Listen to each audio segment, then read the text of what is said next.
All right, if we're recording, we can talk. um,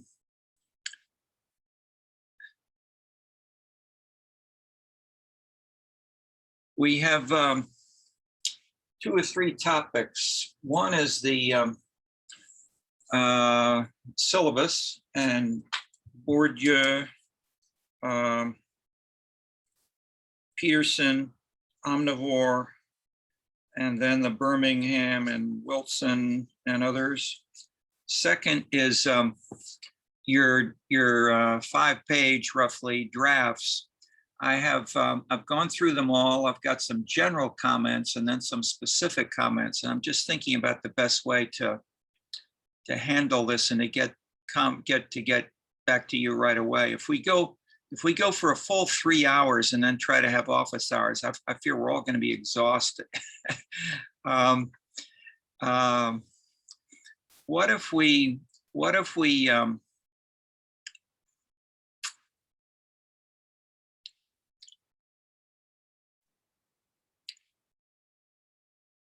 see if we might go a little faster than usual and then aim for it's 4:30. What if we aim for 5:30, trying to talk about your papers and see where we are in terms of the syllabus at that point. As I think for all of you and for the course and timing, that's probably a better use of our time. So then I have some general comments that I think it's good to maybe make to all of you. Then maybe we could even talk one at a time, almost either one at a time or possibly smaller groups, but probably one at a time is best. I've got some written comments, which I just wanted to go over one more time before sending them out. Let's aim for 5 o'clock, get started. So why don't we, we've got, I think Wenbin and Teo presenting today. How are you dividing it up? Is it, have you conferred with each other, or what do you each have to say? I took Bourdieu and Wenbin took Hebditch. Okay, now that's great. Now why don't we start with Bourdieu? That's the order on the syllabus. You want to lead off, Teo? Yes, I'll try my best. So every time I read Bourdieu, it feels like he's saying something different about what he's written. But I think I'll try to take out the most important things from me.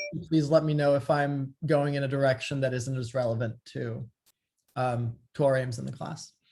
So Bourdieu presents distinction as somewhat of an ethnography of France. So it's kind of a nice step beyond Geertz and Levi-Strauss. And he really, it seems like he seeks what we can retain from the structure of social classes and the basis of the systems of classification which structure the perception of the social world.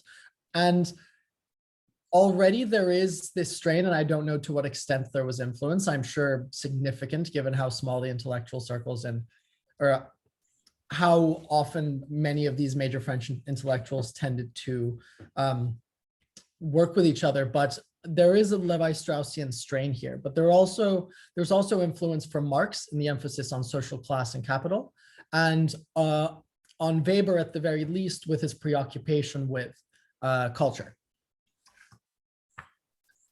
So Bourdieu begins essentially by stating that we can't escape the game of culture. It's composed of a field of objective positions that that actors within nonetheless aren't cognizant of in its entirety. And he states two basic facts about what he's essentially going to write about, and that is, on the one hand, the relationship between cultural practices with educational capital in the first degree, and then social origin in the secondary degree. And then on the other hand, with the weight of social origin increases as one moves away from the most legitimate areas of culture. So from the top of the social class hierarchy to the bottom. And even within these classes, there are dominated and dominating fractions. So I'll just give a quick overview of the different forms of capital that he doesn't quite go over. There are three types that he expounds on. The most similar to Marx's is that of economic capital. It has to do with wealth, with income. Essentially, it's the one we're most familiar with. Then he talks about cultural capital quite often. This can be embodied. It could relate to the manners you learn at home, the way you speak, the way you behave around others, the way you defer to authority. It can be institutionalized as well. It could have to do with the diploma that you have hanging over your shoulder in your office. So for example, all of us, regardless of the composition of our families or of our own economic capital, will have a steady degree of cultural capital given that we graduate, of course. Then there's social capital, which corresponds to networks, social connections, the breadth of these relations, et cetera, et cetera. So if mommy and daddy invite the CEO of a company over for dinner, this CEO finds you a job because you graduated and the economy is not great, then that would be a representation of the use of high social capital. Then these forms of capital can be exchanged. So that last example essentially demonstrates the relationship between, or the exchange of social into economic capital. Alternatively, high cultural capital in the form of fancy UChicago diploma can get you a higher paying job. The exchange rates, however, differ, but the most important thing probably to retain from all of this, it seems, is that capital is embodied. It's embodied in the way you speak, it's embodied in the clothes you wear, it's embodied in your practices, your taste, your distinctions, but I'll get to those details later. So he identifies essentially three zones of taste that correspond to the different class structures. And this is at the top, per se. Legitimate taste has to do with high culture with a distance from necessity. There's middlebrow culture, which corresponds to the petite bourgeoisie. And then there's popular culture, which corresponds very broadly to the lower social classes. So in distinguishing classes, there are three key dimensions. The primary difference, and that which Bourdieu suggests is already extant in the sociology of his time, is the differences between classes themselves. And this corresponds to volume of capital. Higher volume of capital, higher class, lower volume of capital, lower class. These, however, conceal secondary differences, and this is one of Bourdieu's interventions. These are separations within classes, and rather than with volume, they have to do at a given volume of capital with distinct composition of the different types of capital that I mentioned earlier. So economic, social, cultural. So one way to think about this that really helped me was the difference between workers and business owners. So a small business owner and a worker at a certain level may have the same level of income. However, because of their relation to the production of income, they may have drastically different social dispositions, cultural preferences, et cetera, et cetera. One example is in American politics, you see a lot of small business owners voting Republican, or at least, that's the image. While you'd see workers of similar levels of income, obviously like in an ideal type voting left of center. So finally, the third dimension is that disposition is affected by trajectory of each class or fraction of a class. So this represents the evolution of volume and composition of capital over time. And in essence, to conclude this little section of the presentation, he's challenging the one-dimensional ladder of social mobility. Social mobility isn't a matter of being at the bottom, trying to rise to the top, or being in the middle and falling down, et cetera, et cetera. It's much more complicated than that. The forms of movement could be vertical. So these could happen within the same field. Say you're a teacher, you're a primary school teacher, but then through accumulation of capital of one sort or another, you become a university lecturer or professor. So this would be vertical. And then there's transverse movement, which would be between fields. So let's say you come from a family of shopkeepers, but you really, you're put through school, your parents focus on your education, you become a private sector mid-tier executive. So those are the different forms of mobility. And let's see. And finally, so these movements or the maintenance of position occurs through reproductive strategies. These are practices of the maintenance of a certain level of capital or the accumulation of capital. And all of this occurs relationally. So it's all in terms, Bourdieu's work is all in terms of fields, position within fields, and positions in social space. And as we get to his most significant terms, habitus, taste, et cetera, it's important to note that actors can't actually grasp these positions in an objective sense. However, their perception is shaped by their specific position in relation to other individuals in other class fractions, in other classes, et cetera, et cetera. So getting to the important stuff.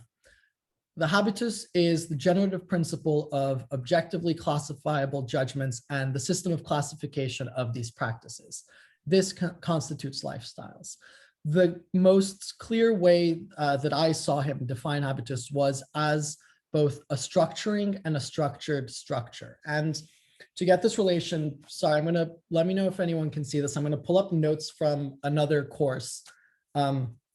And our professor showed us this diagram here.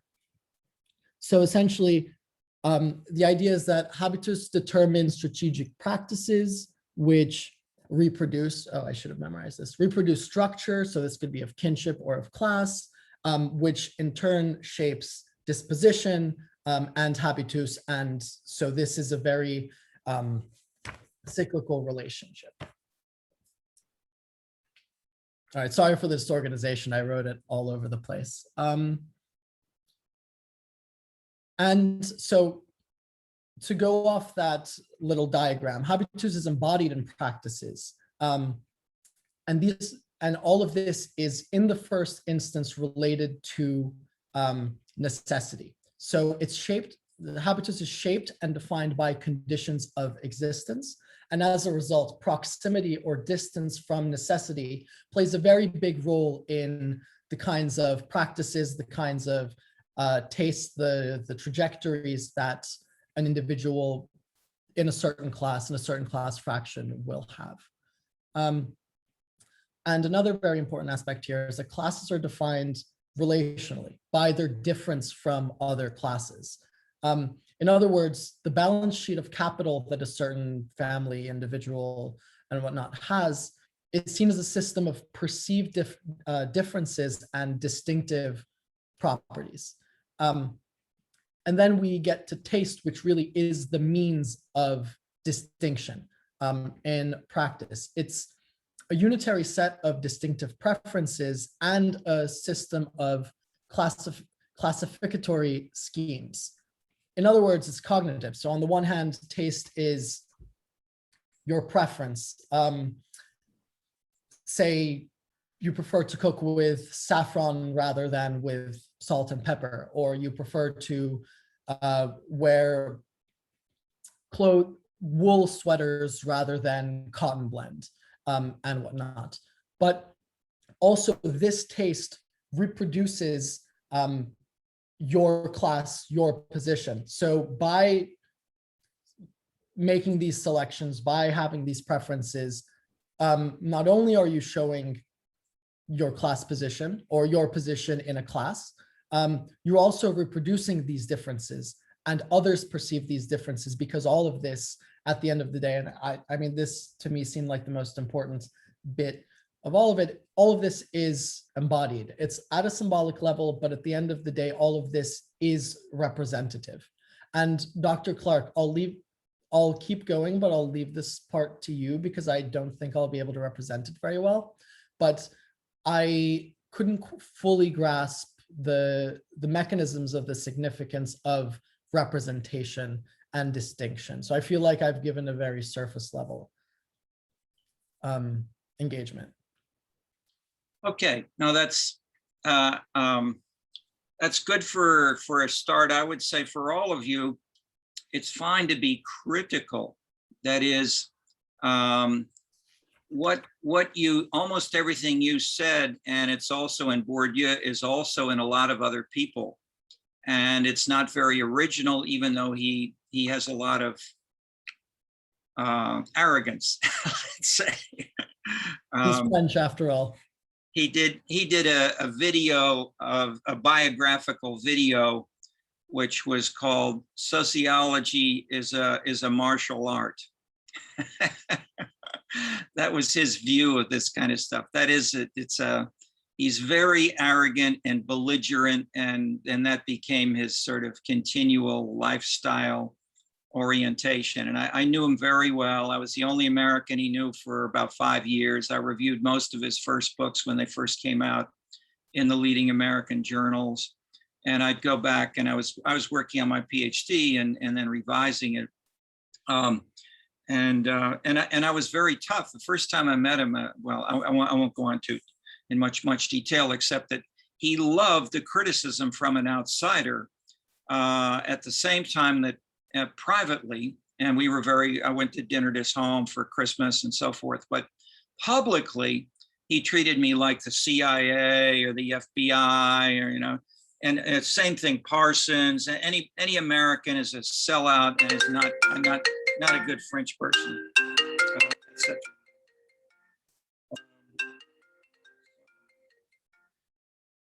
Okay, sorry. Let me, there we go.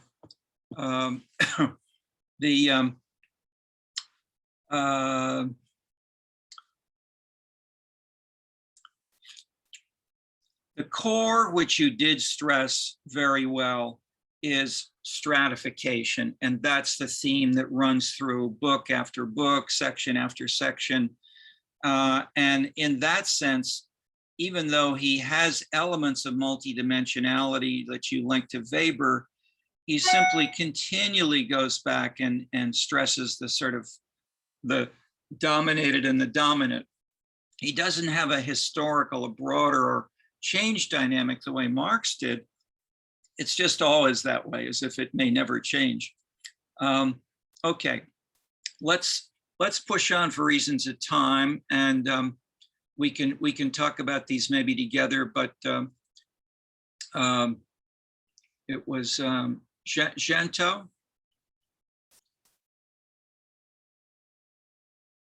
Were you talking about the English?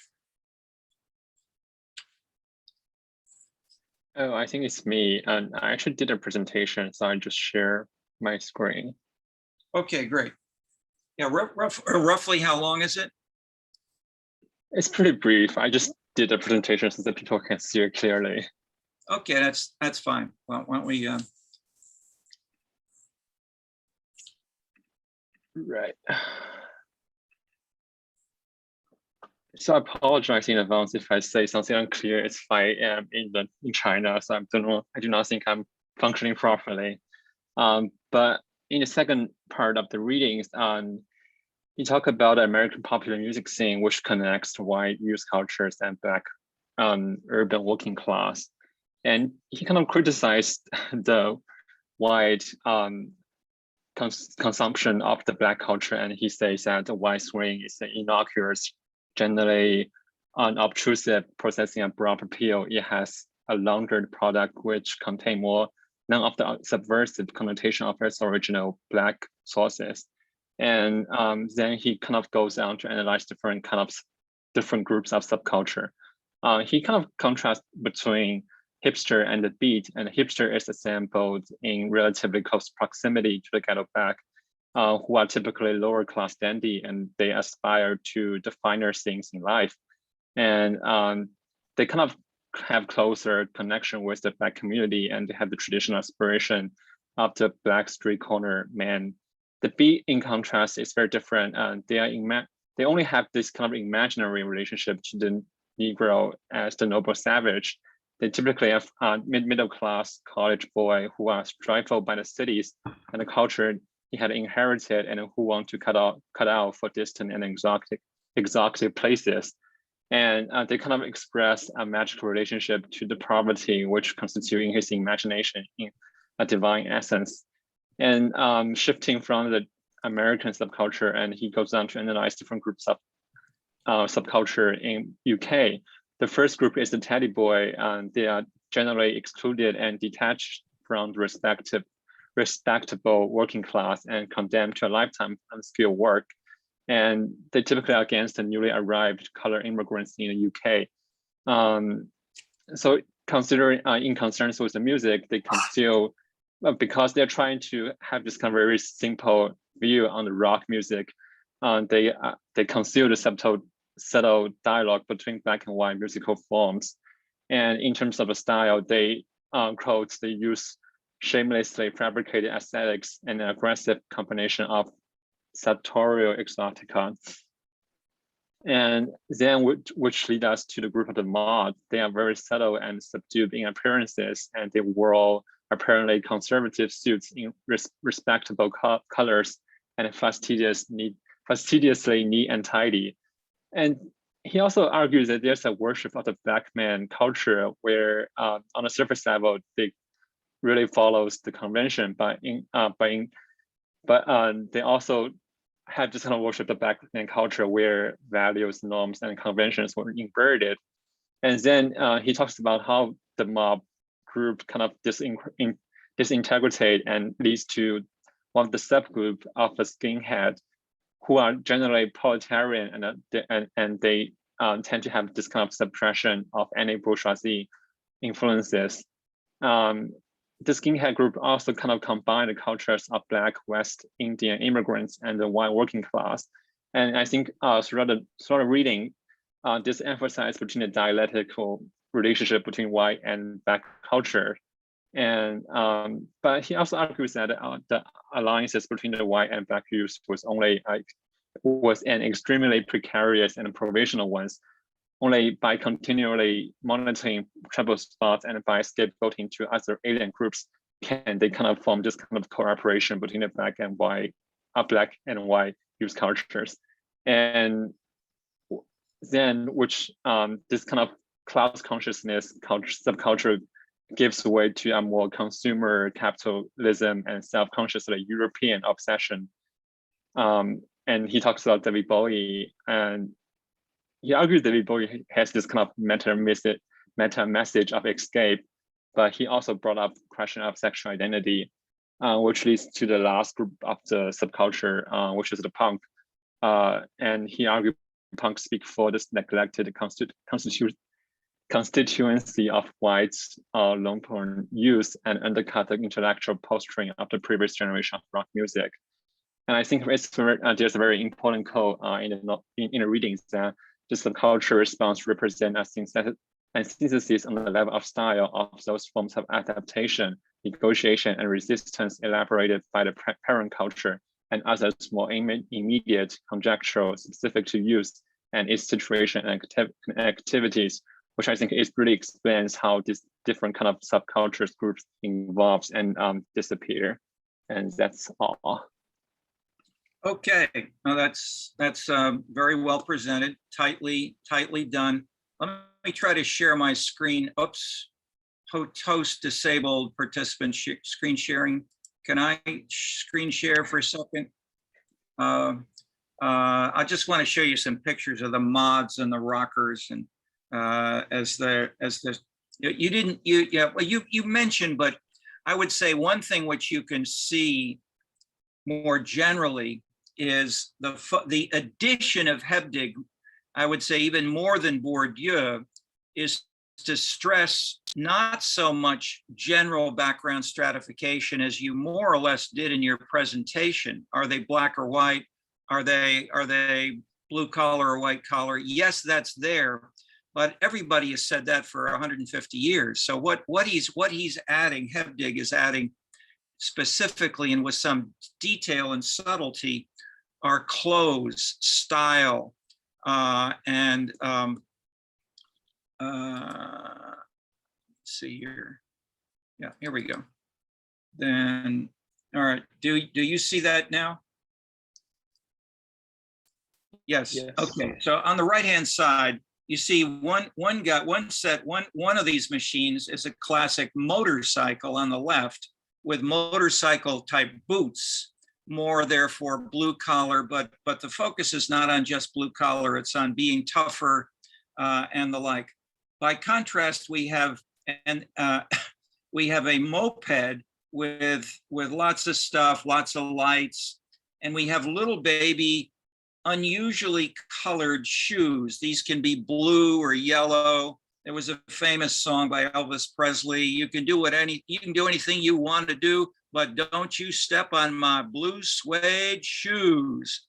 Okay, that kind of focus on that was not Marx. All right.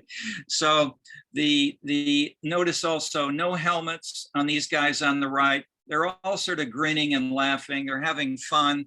So then over here on the left, here's a mods versus rockers. Here's a, oops, is that coming up? Yeah, okay. Look at this guy on the left with his outfit, with his posing, overly serious look. And so they did take some of the clothes from the sort of proper upper status English tradition, but they adapted them over to their own very specific definitions of what they included. And that's in the, these things are in the text and stressed a little more than you heard presented. So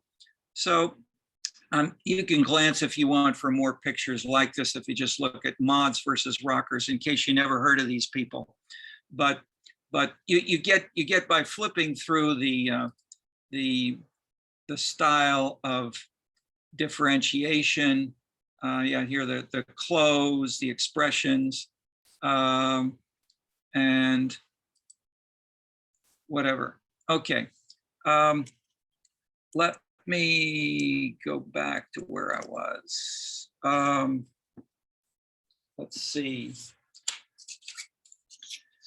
The bigger conceptual point that I would just add a little more explicitly is that this is illustrating in England the same point which you find and which I'm identifying here earlier in saying the 1930s and 40s with W. Lloyd Warner, which is to develop class and ethnicity as consumption styles, not just production and social background, as in Marx, as in partially Weber, but the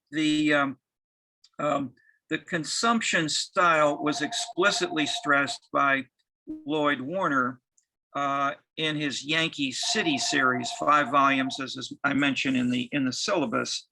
And there's lots and lots of detail. So there's 6 classes from upper to lower upper, upper middle, lower middle, upper lower, lower lower.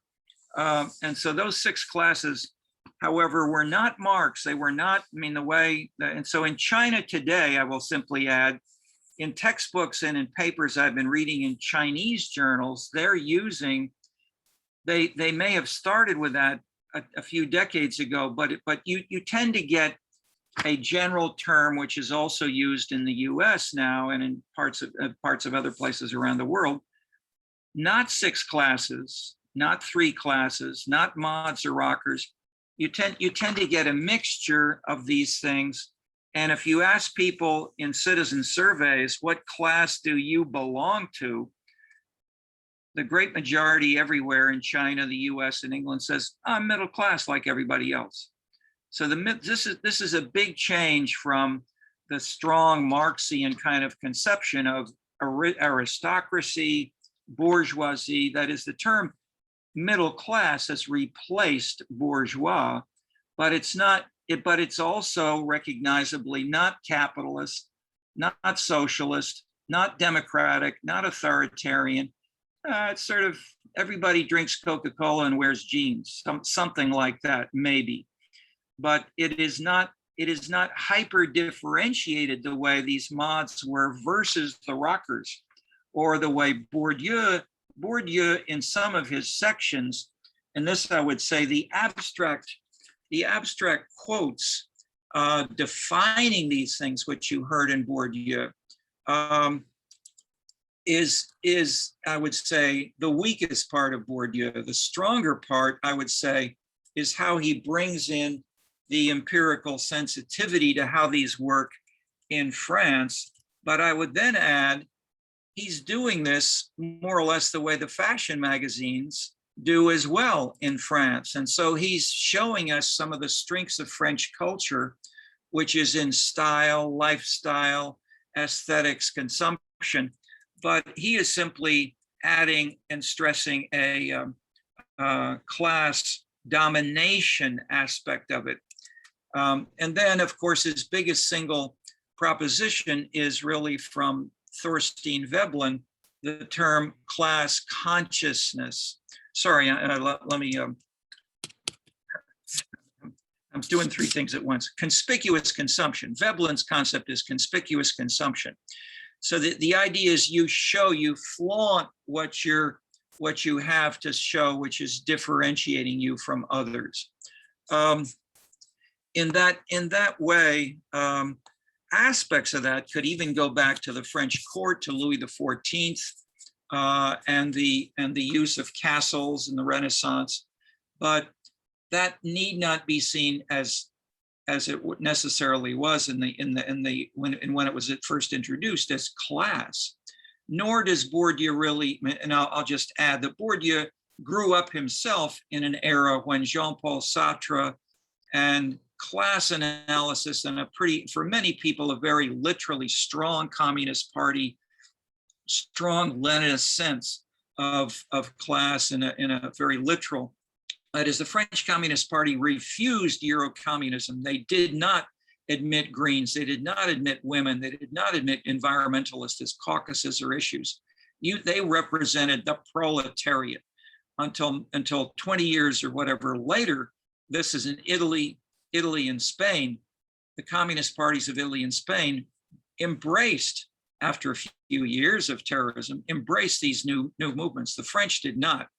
And Bourdieu, in that sense, is following more closely the French. Okay, so I'm going back here. Okay, the problem is maybe I have not turned off my screen sharing.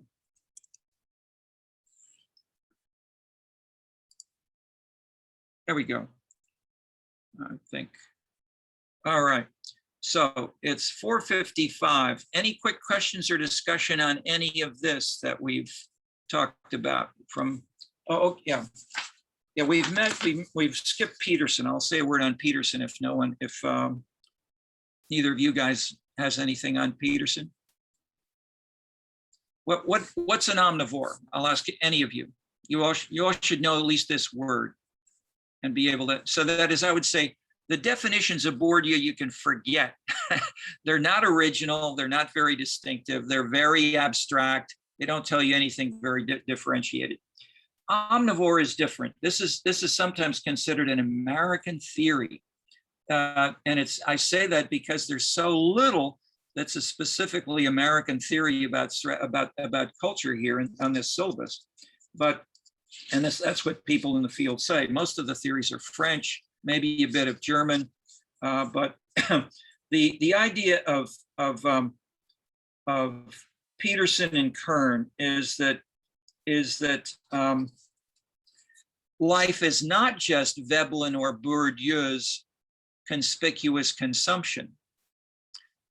You can be, and an example I've used before, and based on an actual survey by Northwestern University researchers, is what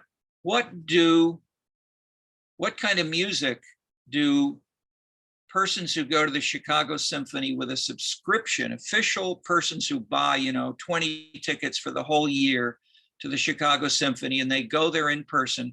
Then the follow-up question is, what kind of music do you listen to on the radio most frequently? Anybody remember the answer? Rock. Okay, so the point is, you can listen to classical music and go there, see your friends, dress elegantly, have dinner downtown, but then you turn on the radio and you listen to rock. Okay, that's omnivore.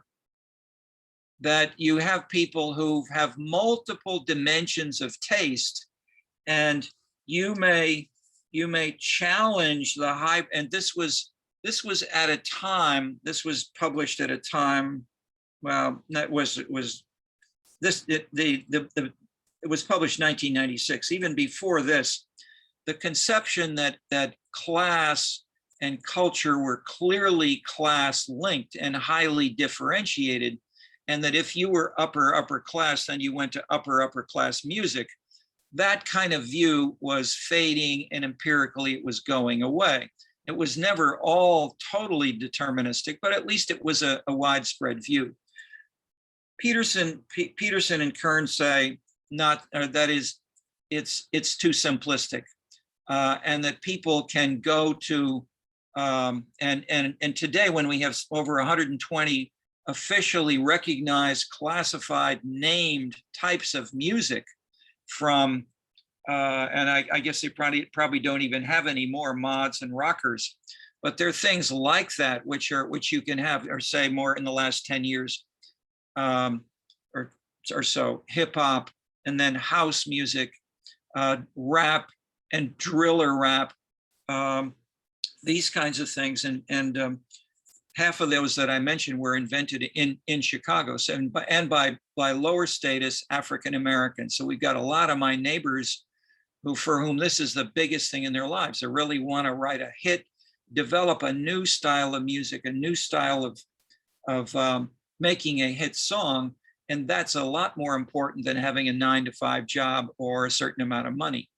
Okay, so, and this is mainly the men, the young men. That and basketball, these are the big things. And it's not, what was your father's occupation? Because your father, you probably don't know what he did. You may never have never met him. Okay, so that's the omnivore idea. I have a question. Yep, go ahead.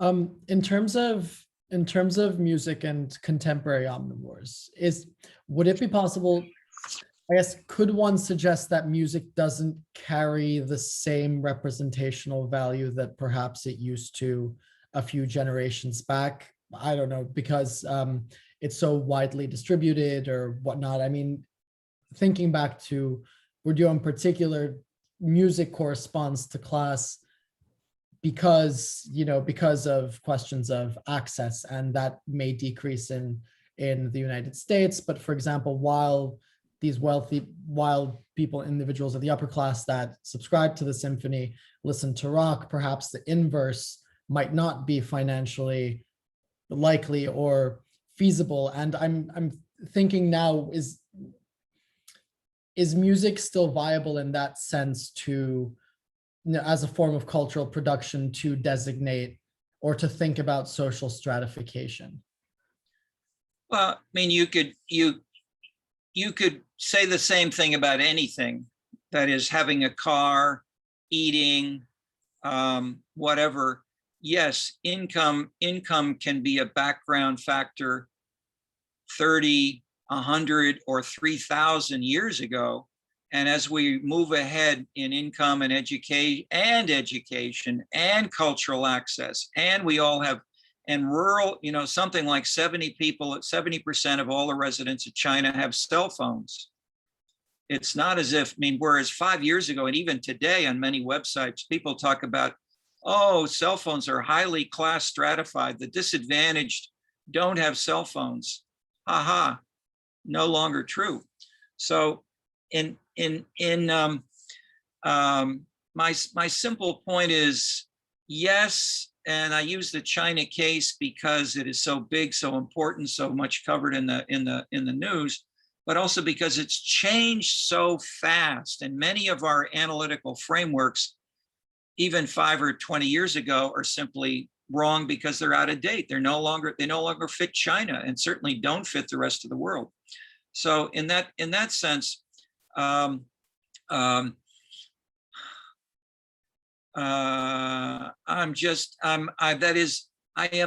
more skeptical and more critical of Bourdieu, as I have been, frankly, since the day I first met him in person. That is what I just literally, he sent a copy of one of his first books, the Heirs, the Narrators, to Daniel Bell. Daniel Bell gave it to me. So can you present this to the seminar next week? I said, sure. So I read it through. It's a 150-page, superficial, sloppily written book with bad tables, irresponsible, illogical statements. I was very, very tough, just like that, for maybe 30 minutes. And I had it all written out. And then about 2 weeks later, I went to Paris and I met Bourdieu, and I said, I've read your book. He said, you've read our book? We just sent it, it just came out. And so they had me, he and Passeron, his co-author, had me present it, and I just presented my same seminar notes. And that is, at first I said, shouldn't I be polite and deferential? He wasn't that much older than me, and I said, oh, the hell, I'll give him the tough stuff, and he may appreciate it. And he did. He loved it. They both went out of their way to really get frank, direct criticism. And I wasn't trying to be overly critical. I was simply trying to treat them universalistically, as I have tried to do in general in most of my career. Okay, so in that sense, what you just introduced, in a sense, is an Engelhardt kind of interpretation. That is, as you have more money or more cell phones or more of something, then you may, or you didn't quite add that, but what I'm saying, that Engelhardt in that sense is a materialist, but he's a post-materialist in saying, as you get all these things, then you want something else. So his version of that could be, if we were following him literally, could be, if you've got your symphony tickets and you've got all the dinner and all the money with that, then what don't you have? You don't have rock. Okay, you better get rock. Is it determined by your income? No, it's free on the radio. So in that sense, I guess Engelhardt in this example contradicts a cruder materialist or kind of interpretation. So anyway, my quick answer is read the syllabus more closely and look for and try to go beyond the weaker parts. And I would say, if anything, Bourdieu, especially around the world, Bourdieu is oversold. Okay.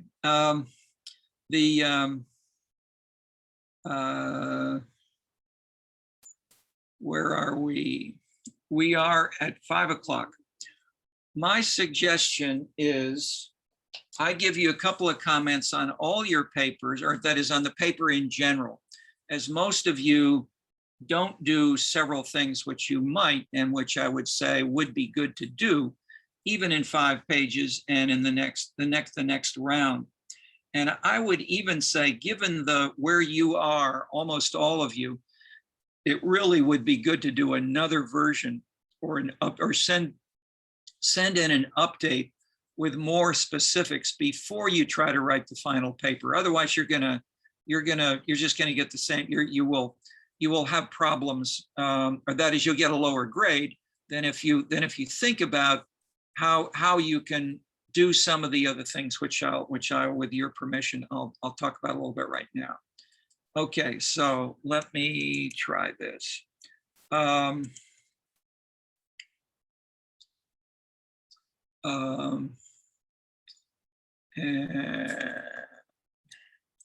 right, you're all smart. You're all here. You're at the University of Chicago. You're in a program which is competitive, and clearly you got lots of good ideas. What you don't have, most of you, is something in the way of a brief draft proposal of what could be a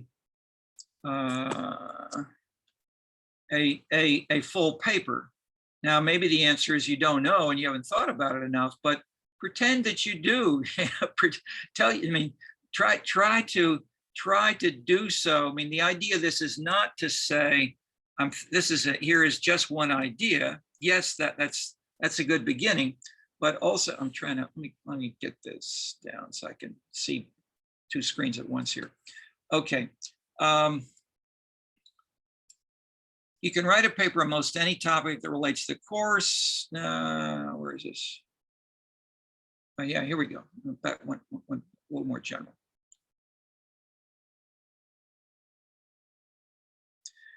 Almost nobody was explicit about the final paper and its structure.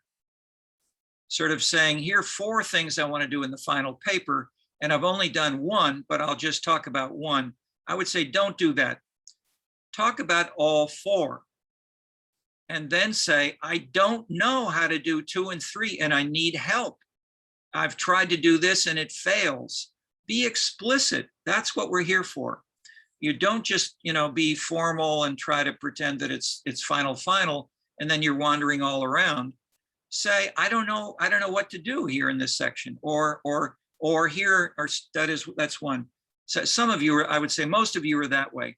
Some of you, Lena, for instance, Lena's building on a lot of work she's already done. So she's got some things really laid out, but where she wants to do it here is still unclear. Okay, so, all right, so try to think backward. That is, think of what's the product and I would say in general, if you're working on a proposal for a grant, for talking to about a PhD, talking about a job, try to talk about what you want to do on the job and make the job better than past people who have been interviewed in the job interview.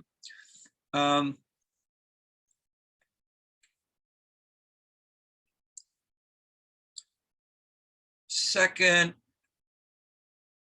you could potentially join almost, this is a slight overstatement, but the simple point is try to use the related course readings.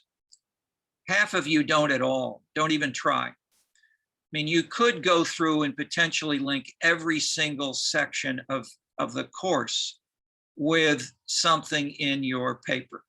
If you don't at all, it implies maybe that you just aren't reading.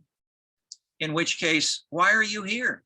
That is, if you really want to work on, say, feminism in China, and you don't talk about anything about feminism in China, why come to the University of Chicago? You're wasting your time. Okay, that's a brutally strong statement, but think about it. Okay, related, how about adding something like Blaylock's diagrams and spell out maybe a page or 2 of these, putting in a few things that you might talk about, cases you've read, such as people who've had occupations which are highly stressful, or where office politics is nasty or became nasty recently. So that is one thing which we've stressed from the very first class, and which I've tried to do in almost every week, is to read messy, loose statements like the definitions of Bourdieu, and then say, what's he talking about? I mean, what's a new causal path or something about how these pieces, habitus, class, distinction, how do these fit together? What do they do that's different from one another? And to just have them going around in a feedback loop doesn't really say anything. But that it's a true, authentic representation of Bourdieu's own writing. But say that. Don't just say this is brilliant stuff and and then quote from it.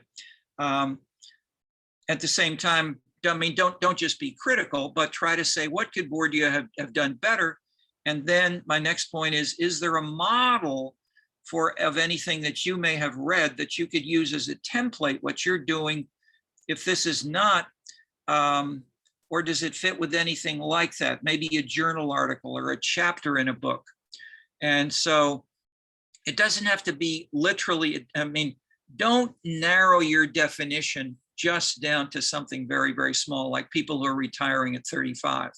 That is, think about the general concept of retirement, or the general concept of lifestyle, or making people happier, or why might I retire at all? Presumably because you want to be more satisfied. That is, there. If you then say, what are the causes of happiness or self-definition or identity? There are hundreds of things which you can build on. And so so half of you at least focus on a very, and I would say sometimes narrowly and exclusively narrowly review of the literature, such as just on the diplomatic corps.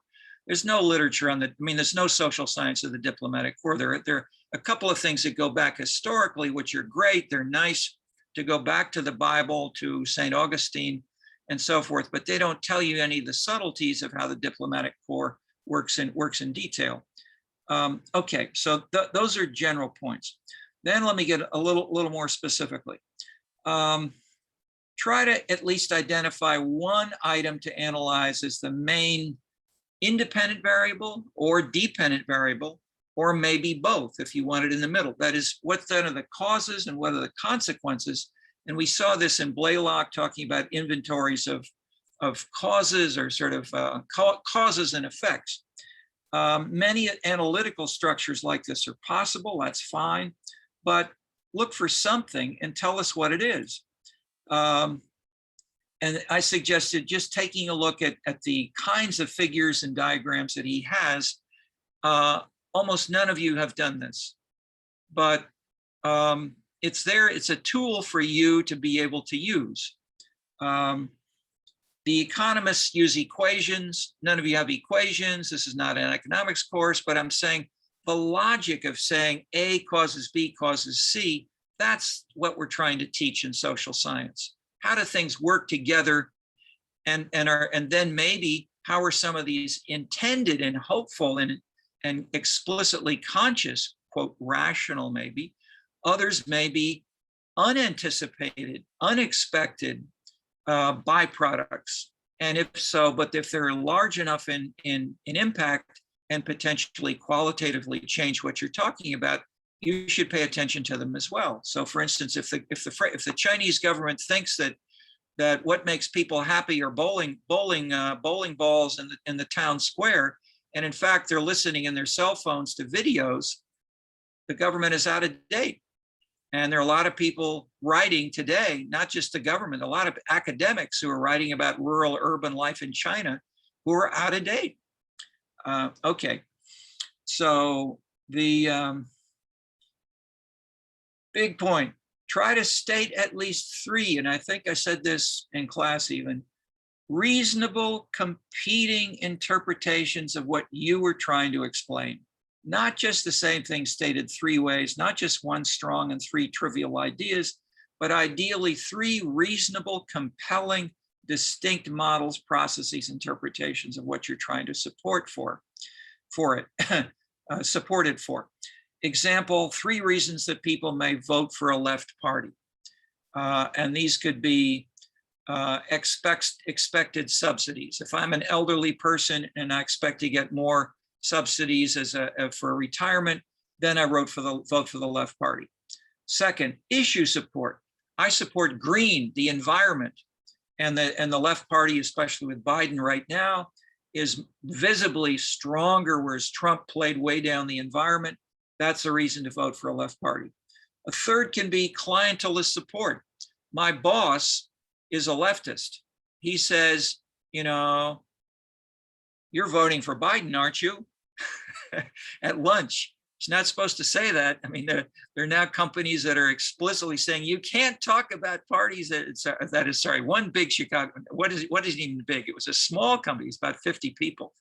But about 2 weeks ago, they said, no longer can you talk about party politics and in our company conversations and on our website. And it's led to a huge debate among corporate style workers, office politics, office non-politics, and so forth in the US at least. But I think you all know what clientelism is. It's the most widespread form of politics in the world. It's the background of China. It's the background of Chicago, where it's called now corruption. It's called illegal. It's prosecuted in China and in Chicago, but it's still there. So these are three strong, non-trivial, competing reasons that people could vote left. If you just talk about one alone, you're simplifying. So think about alternatives and ask yourself which of these might be more compelling, or how can you deal with the issue? So for instance, one way is to break up, this in turn might lead you to break up the dependent variable. I won't just talk about left voting. I'll say, I'll deal with Greens, or I'll deal with clientelism, or I'll deal with issue politics, or something else.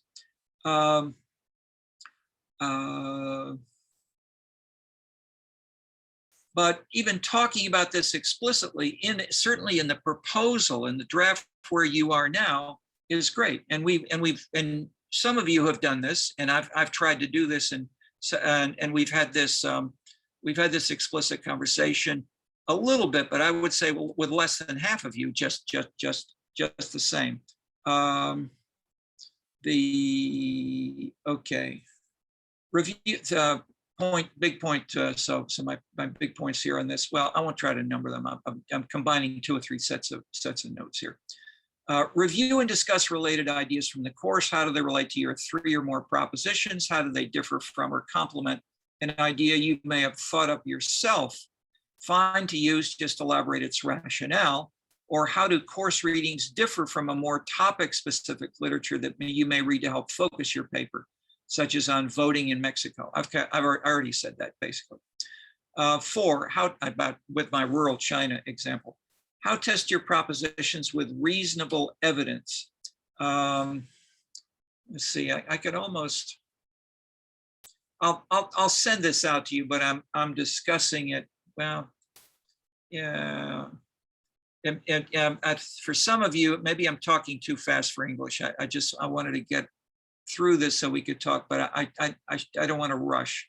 Let me just make this a little bit bigger, so instead of speaking faster, you can see the English words. And so I will click on here, share screen, and okay. We're on 5 here.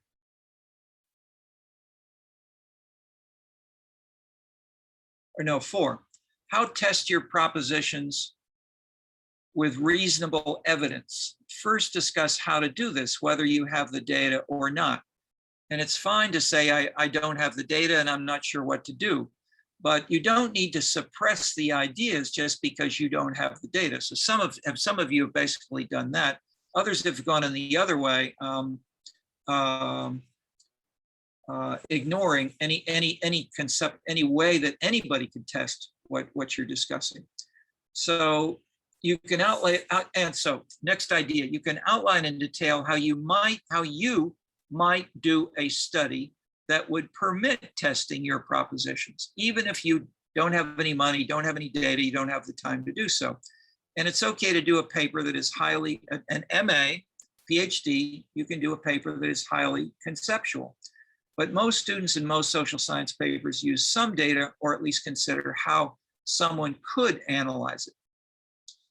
Okay, discuss 5, the data sources you have. And some of you are very, very explicit on this. It's fine to use multiple methods and multiple sources. It just takes more time. Be frank about its limits for your theory. No data and theory ever match perfectly together. There's always some disjunction here. No matter how much money you have, our time is limited. So that leads to the idea 5A of research design. Don't just say, I am doing this. I would say, especially at this stage, think about what different kinds of research designs you might use. if you're studying people who are about to retire, how might somebody else, even if you're not going to do it or hate the idea, you could lay out 6 ways that future work or you, even in the next week or two, might do a little bit of 3 or 4 or 5 things. So for instance, in terms of retirement, I suggested looking at the census, looking at a book on the census, and then just searching literature. And these are not very explicit in most of your papers, especially the research design part. Well, research, I mean, what I mentioned was maybe that example is not a good one. In a sense, I'm confusing data with research design. The research design links to your hypotheses. So in terms of my three causal arrows, voting for the left could potentially lead to, again, under each of those causal paths, you could have many, many, many different data sources and research designs. So thinking through what's a particularly strategic and illuminating way of differentiating one hypothesis from the other hypotheses is a particularly revealing way, or that's what makes a research design strategic rather than just ordinary. And it's one of the main aspects and toughest parts of creativity in doing any kind of work, whether it's designing a new kind of clothes or a research paper. 6, run the data analysis and summarize results. This sounds quantitative, and some I mean, it could be, as you see, I'm writing both for qualitative and quantitative and text and pictures and so forth. It's normal to compute, say, mean, standard deviation, skewness, and kurtosis. So these kinds of things. I won't do this because I won't go into this in detail, as most of you are not doing anything like this. But even if you're not doing this kind of empirical work, thinking of these kinds of things, these kinds of ways of sorting through the raw data to think about sample selection bias is a big issue. If I don't have that here explicitly, we should have put it on. Sample, I mean, why choose a particular website? Or even if you then have chosen it and you've given us the reason for doing so, how can you continually adjust for what you know is a very extreme version of the Chinese nationalist discussion, or people who are thinking of retiring younger than in general. Nevertheless, the people who actually write about it, they're a much smaller section as well. And then my last point 7 here is try to include some qualitative examples that illustrate and support your more abstract or possibly quantitative, such as my mom votes for the Democrats because she's a green environmentalist and nothing else matters to her, no matter how Dad and I argue with her over other issues. Okay, and if you then can find a couple of case studies, people who've seriously done this, that in turn may sharpen where and why a deterministic or one factor, that is, it may be that mom in this example is not just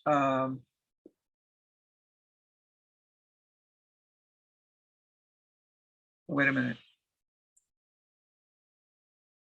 I didn't click the share button, I guess. I've been reading the whole time. Is that right? Made a mistake, I think. Let me put this down. Okay. All right, I'll send you these points. Just to finish my last idea here, it may be that mom is not just an unrepresentative respondent. Lots of people have one main issue area they're especially interested in. And it may be that some people really care about green issues. Other people may care about hungry mothers. Other people care about schools. And all of these are visibly being discussed right now in new policies of the Biden administration. They're all classic Democratic policies that I'm mentioning here. But the point I'm making is that even though that you may have, quote, the Biden administration doing these, it may be that that people who are really interested in green issues are not so interested in some of the others. And that's the famous result of Philip Converse, that most Americans, 92%, contradict themselves when you even ask about, are you in favor of a bigger or smaller government? And you ask the same question at the beginning of the end of a questionnaire. So you are an exception. You are smart, you're consistent, more or less, compared to most people. Most people are okay. So, all right, that's my quick overview. So I've said a lot. Anything that any of you want to raise in general that we might talk about that would be useful, and or we could have a little break. Or 10, we can have our normal 15-minute break. Then we could talk individually right now. Does anybody want to discuss anything in common that I've said, as these are general points, not, I didn't mean, I meant to be helpful in adding a few examples as I did here, but I'm not distinctly meaning to be critical of any one of you. I'd say most of these apply to most all of you. So when we work on these, should they be closer to a proposal for a larger paper than a segment of said paper? Yes. Okay.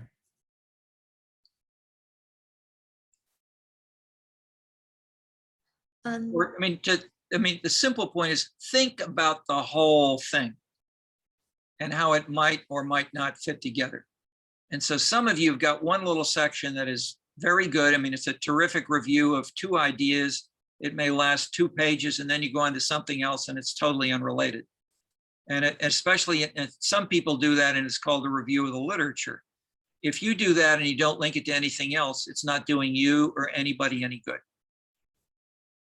Think about the whole. More points, questions, disagreements.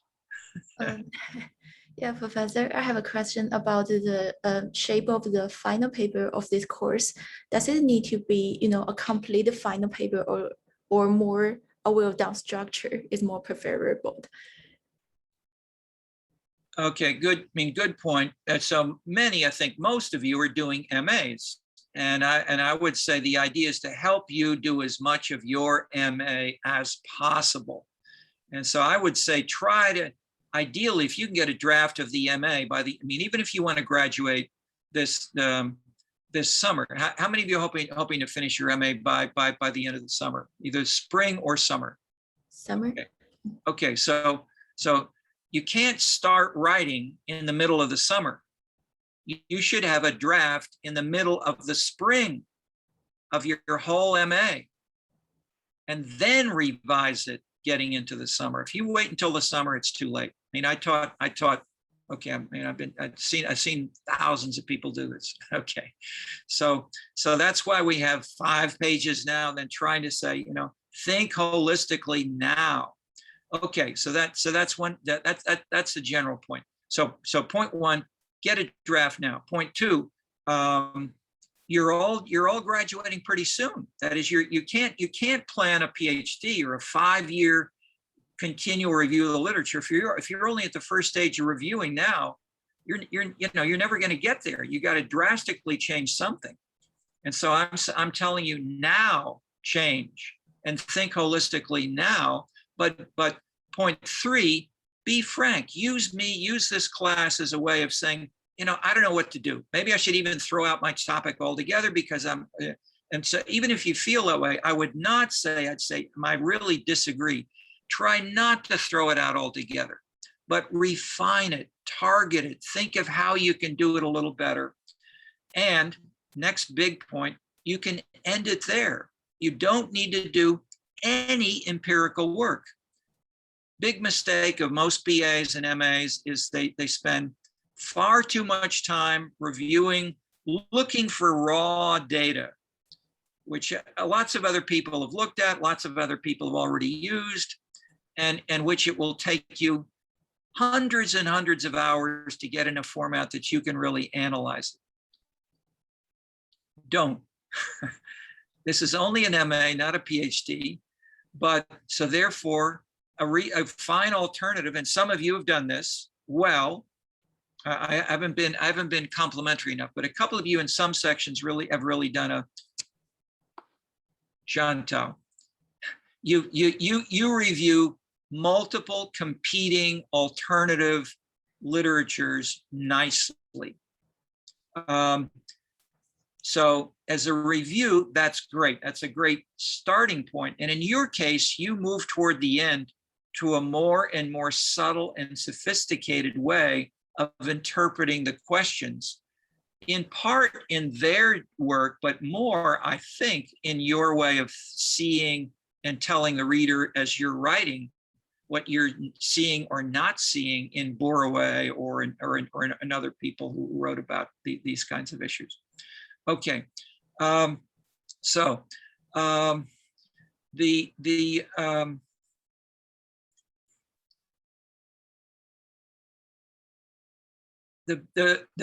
bigger point is, how can you add value to what, you know, hundreds of other people have already done? And if you're either in a research position in the future, or if you're in a job interview position, or you're writing a grant proposal, or you're writing a proposal to start a new green movement, you've got to think of what have I got that's new, and be explicit about that, and then say, and so one way, two, you can do that in reading only past writings on this topic. But choosing those writings and saying, for instance, if you're working on people who are going to retire young, and that may be your main focus, but there, as I've said already today, there are many bigger literatures which bear on this: identity, happiness, risk-taking, and so forth.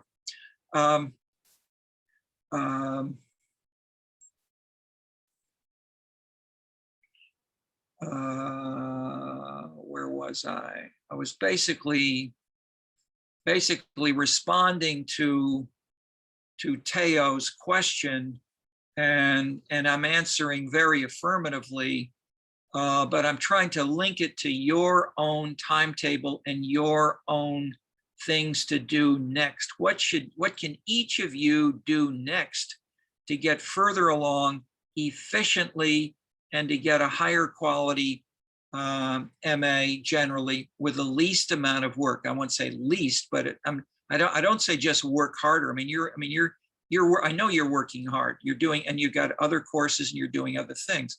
But unless you've got another, or let me ask another thing. How many of you are actively talking with a preceptor or some advisor in another course who's really being helpful actively?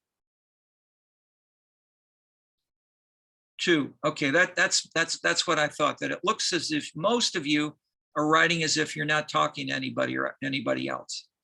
And so I would say, try to find someone, or if you don't have someone else, talk about it here, and we can try to do so here together, and or talk to your preceptor more, or look for a model. It doesn't have to be at the USC, it doesn't have to be in the US, whatever, but a model of what you're trying to do that's roughly, you know, not a huge 10-year book, but something that's more of a journal article length, and even a short journal article. I mean, an MA can be less than or more than a journal article, depending on how you do it. But or say, if it maybe a hard one is, say, the diplomatic corps, who to talk with on that. See, this comes in part from your own deeper, and that's great, personal job experience of working with people in the diplomatic corps and knowing about them, and that's great experience. But how then to put it together? And so I'd say, thinking about, you know, how to package it, how to twist the whole focus, and should it be equally on Plato, Thomas Aquinas, someone else? Then at the end, throwing this out, that Lena has then suggested her new idea based on a book which is published is to think of the diplomatic corps as part of alienation. Okay, that's an interesting idea. But then if so, maybe writing about that a little more, how to do this, how to use the idea of alienation and link it to the diplomatic corps. You don't really do that. That is, you do it, but you do it in 2 lines, and you do everything else in 2 lines. Whereas if that's your big idea, how to make your big idea better. And I'm complimenting you because you do have a good, big, relatively new idea. Okay, some of you are not at that point. So I'd say then look for something that might be new for, say, for two of you working on, or really 3 or 4 working on gender roles and gender and including retirement if you want. Did I tell a story? I was looking at organized groups and how they were working differently than parties. So I wrote to some of the top organized groups in the whole US, the Sierra Club, the National Organization for Women, a couple of others, and those 2 responded to me. Sorry, no, the NOW did not nationally. So then what I did was go to the local version, the Chicago version of people in the National Organization for Women. And I said, could you come to class? And she said, sure, I'll come to class. And I said, what do you do in your job at NOW Chicago?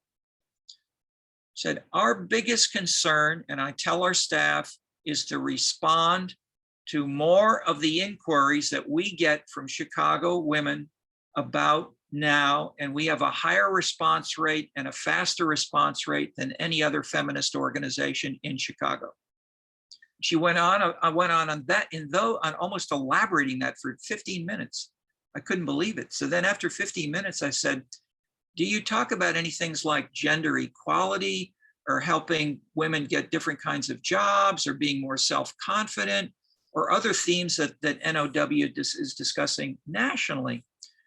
She said, oh, they talk about that in Washington. That's not what we do in Chicago. That was dramatic. I'd say that's worth a paper. She didn't even realize it was worth it. Maybe she did, but she was doing it. But she was showing, she was acting like a Chicago daily Irish Catholic politician. In Chicago, for many women, that's what they want. But I'm not so sure if it's really so true for NOW. Is that the members of NOW, and this was, when it was just getting going, are disproportionately in Hyde Park and the northern suburbs and so forth. And they don't just, they don't just want traditional clientelist politics. They've been reformers for a long time. Okay. Any other general points, questions, or should we have? I have a question. So in other classes, I've written I've worked on different segments of the master's paper, including like the intro and the research design and stuff. So should I compile all of that into a draft and kind of workshop that in this class? Yeah, let me say, good point. What do you do in the next section, either in a revised version of the proposal or in the final paper? Yeah, I wasn't explicit enough. I would say it's fine to turn in everything you have for your final paper for this course. Then, and if it's 150 pages, you can say, you can write a little overview and say, the main points for this course are, and then give me maybe a 1 page or a half a page, and then say, see chapters 2 and 3, and I'll particularly focus on them. But if I can see what else you're doing and how it fits together, and if they're for other courses, as you're describing, that's fine. It's great. It's ideal if you can have, say, 2 chapters fit with 2 courses and they fit well, and you get specific feedback and get each of those sharper. Wonderful. So I also have a question. So you said earlier that we want to include the class readings into our thesis. I do find a lot of articles very relevant to my current literature review or the theoretical framework.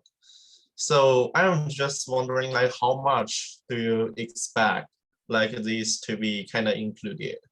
Like, how long a discussion should I have, like, for our readings? Like, is it just like, should I just mention the basic ideas, so I develop more into the arguments? Is it more in need of my thesis, or more kind of for this class? That's my question. Yeah, that's a hard question to answer precisely, and I'd say the answer depends on the individual paper.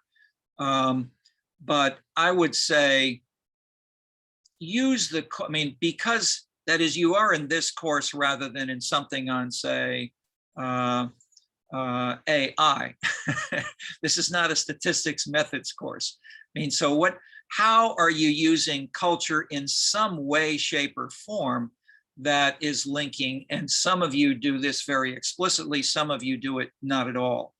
So I would say in some way, use some ideas from culture and explicitly think about how culture, I mean, most of all, this is not for me, this is mostly for you to be able to, use what you've been reading and thinking and hearing, even if you're not reading much, and you've been very frank. It's better to be frank than make something up.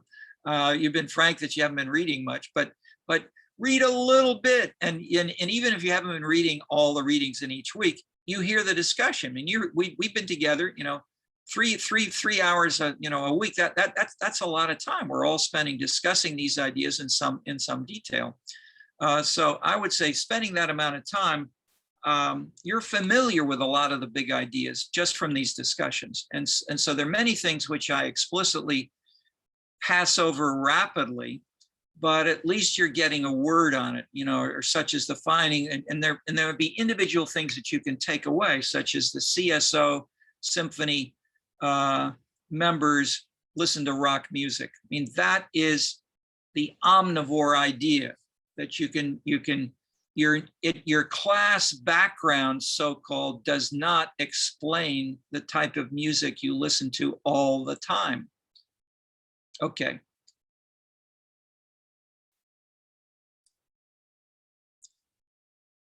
And okay, so that's that. I mean, that's a general answer. It's, I would say the most important thing is I'm being more critical than just complimentary. I mean, I could say in all these general remarks, oh, you've read a lot, you're thoughtful, you're intelligent. You know that. That's why that's why you wouldn't be admitted here if you were not. But we're taking that for granted. Second, it was in an earlier version of this very class a couple of years ago. One student said, this is the first class, and this is a student who'd gone to the University of Chicago College and was in his first year of the PhD program in sociology. He said, this is the first class that I've ever gotten this level of criticism and this level of specific criticisms on my work. And I said, oh my God. And you went to the USC and nobody gave you any more criticism than you've heard now? He said, no. I mean, I couldn't believe it. So that is, my colleagues are not doing the job that at least they used to do, or he somehow chose courses or whatever.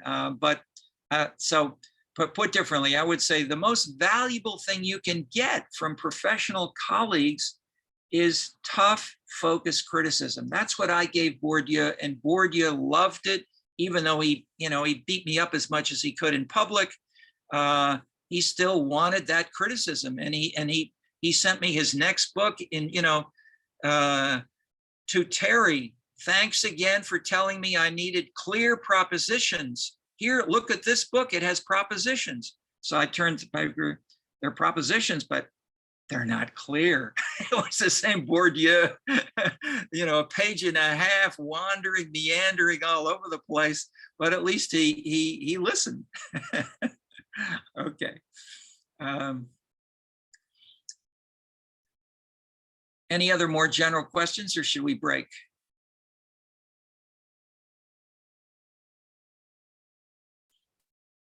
Okay, it's 5:46. Why don't we Yeah, now how can we do this? It's 6 o'clock.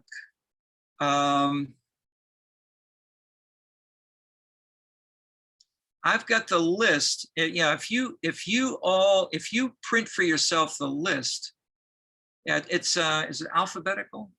No, it's not alphabetical. I was just going to say, if I've got a list, I can go down a certain list and call or email. I could email, or is there, Wenmo, is there even a way that I could be as host, that I could be the host, and I could then email, and so I could, what if I stay on here? Then we can use this same host, but we won't record it. We'll shut off the recording, and we'll talk to you each individually. You can then record on, and maybe get ready, please, your own little cell phone or something, so you can record. So you have a copy of what we discussed, but it's your private copy. And then if that's ready in advance, we won't try to record. I can email to you as soon as we finish with one person, and we'll go, and we can go to the next. And is there an easy, probably, I think the easiest way is just, yeah, I think we've got all your emails that ought to be memorized in my system. I think if any of you think you may not have sent me a personal email, just go ahead and send me an email and just say, here's my email. Yeah, what if you all do that right now? If you all send me an email, say, here's my email you can reply to, because sometimes you may have 2 or 3 different email. And sometimes if some of you gave me a paper without a name or an address or a date or an email on the draft paper itself, which means I have trouble contacting you. So if you all send me now your email and your full name and the title of your paper, just the title, then I can email to you, and then we can talk on then, yeah. And they when Mio, then they just sign back on Skype. No, this is not Skype, this is Zoom. They just come back to Zoom the same as if they're coming back to the class. That works, I think so. Yeah, you're already the host now. So I Yeah, think okay. so you Great. just email us, then we enter the Zoom meeting, then yeah, it's done. Okay. Yeah, great. Now we did that for PhD defense last week. Okay, and it worked like that. Okay, so just so in terms of order, yeah, I'm just going to use the order of the participants here now. So Wenbin Hu is first, G.A. Chen is second, Lena is third, Taylor is fourth, Teo is fifth, Teo Evans or Teo Ichek is, Teo Evans is next, Wen Mio is after that, Yiling Lin, and Zhan Tao is last. That's the order in which it's on participants. And so that gives you a rough idea of timing. Okay. All right, let's take a little break, get a little food. Sorry, question. How long is each individual convo going to be? We don't know. Okay. Yeah, I don't know. I mean, I would say, let me know. Yeah, we need a ballpark. I'd say let's say maybe 10, 15 minutes, something like that. And it can be less. It could, and if it could go a lot more, I'll try to say, let's try to have everybody get 10 or 15 minutes today, or otherwise you'll miss going out with your friends tonight or whatever you're doing tonight. and I'll collapse. Okay. And then maybe think about, if you want, even how you might take any of these general points which I've made now, and we could even talk about ways that you could link them to your paper as we look at it. Okay. Just sorry, if I'm planning to do the exam, do I need to wait for a personal meeting right now? No, I'm sorry. No, that's fine. No, no problem. Anything else? So we just waiting for your emails and then enter the Zoom meeting, right? Exactly. Yeah, thanks. Thank you. Okay. All right, stop video for now, and we'll start back in